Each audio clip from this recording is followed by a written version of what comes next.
नमस्कार, आप देख रहे हैं हिंदुस्तानी प्लेटफॉर्म न्यूज। मैं हूं अंशुल अभिजित। मैं महागठबंधन कांग्रेस का प्रत्याशी पटना साहिब से।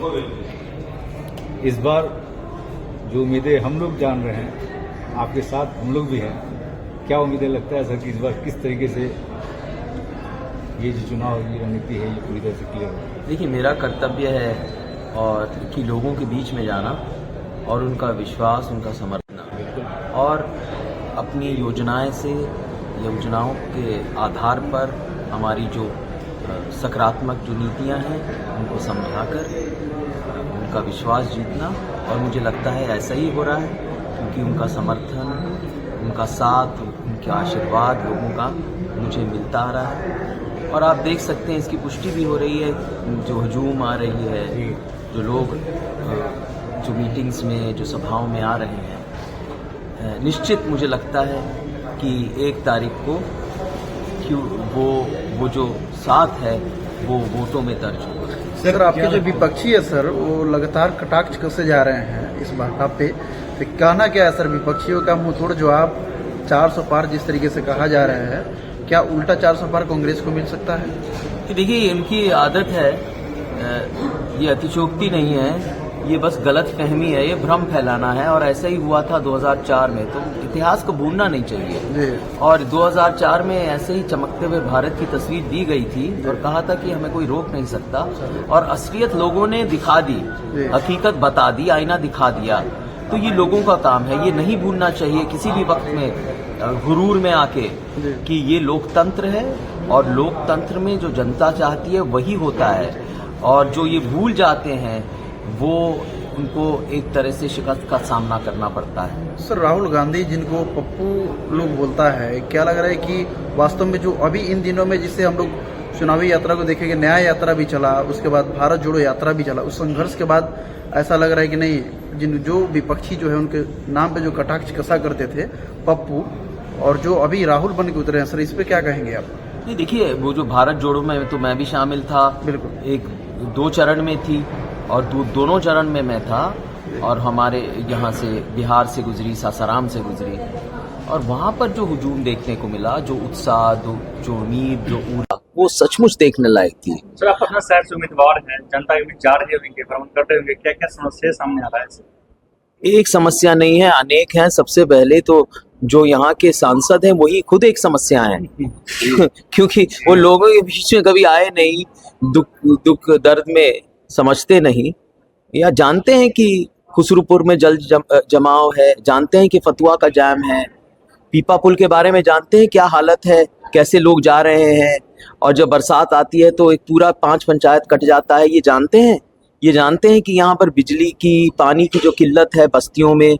ये जानते हैं कि ये दर्जा नहीं दिया गया पटना यूनिवर्सिटी को, सेंट्रल यूनिवर्सिटी का दर्जा, और खुद वहाँ पर पढ़े हैं। ये जानते हैं ये मुद्दा उठाया है उन्होंने कभी बीच में? और अगर उठाया है तो डबल इंजन सरकार फिर क्या होती है?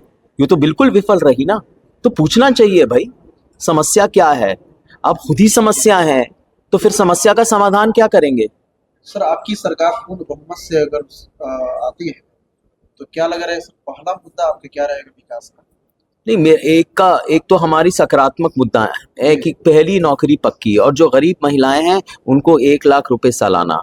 मैंने आज अपनी एक घोषणा पत्र, निजी घोषणा पत्र जो है उसको निकाला था, उसको जारी किया था, जिसमें हर पंचायत, हर वार्ड और हर प्रखंड के बारे में, उनकी समस्याओं के बारे में, अगर दनियामा में पानी की कमी है, या अगर फतुआ में महिला अगर विद्यालय की घोषणा की गई अभी तक हुई क्यों नहीं, या जहाँ जहाँ भी पानी की किल्लत है, बिजली, रोड उखड़ी हुई है, उसका वर्णन भी है और उसका समाधान भी है। मेरी प्राथमिकता यही रहेगी कि समाधान इनका करे। एक कुछ चुनाव होने वाला है, तो आप कितने लोगों से मिल चुके हैं?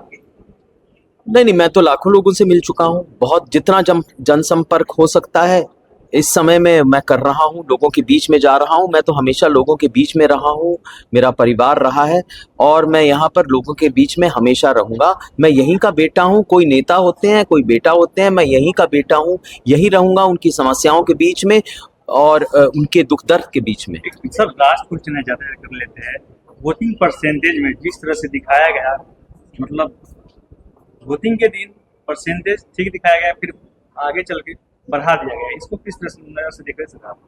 वोटिंग परसेंटेज को किस नजर से देख रहे हैं? नहीं, देखिए यहाँ पर पटना की ये है कि मैं ये दरखास्त करूंगा, ये आग्रह करूंगा लोगों से कि यहाँ पटना साहिब में वोटिंग परसेंटेज ज़्यादा से ज़्यादा बढ़ाएं, अपना वोट ज़रूर दर्ज करें। उनकी मर्जी है किसको करें, हमारा ये कर्तव्य है, दायित्व है कि लोगों के बीच में जाएं और अपनी बात समझाएं उनको। लेकिन आवाम बोलती है, मुझे पूरी उम्मीद है कि हमारे पक्ष में कहेगी, ये लोगों की जीत होगी अगर हालात बदलेंगे। लेकिन जिस पार्टी को दें, वोट देने ज़रूर आ जाएं, क्योंकि ये उनका एक तरह से लोकतांत्रिक अधिकार है, उसको व्यर्थ ना जाने दें, क्योंकि हालात बदलने के लिए, एक नया सवेरा लाने के लिए वो बहुत ज़रूरी है। सर अंतिम क्या कहेंगे पटना की जनता के लिए? क्या चुनाव चिन्ह है आपका?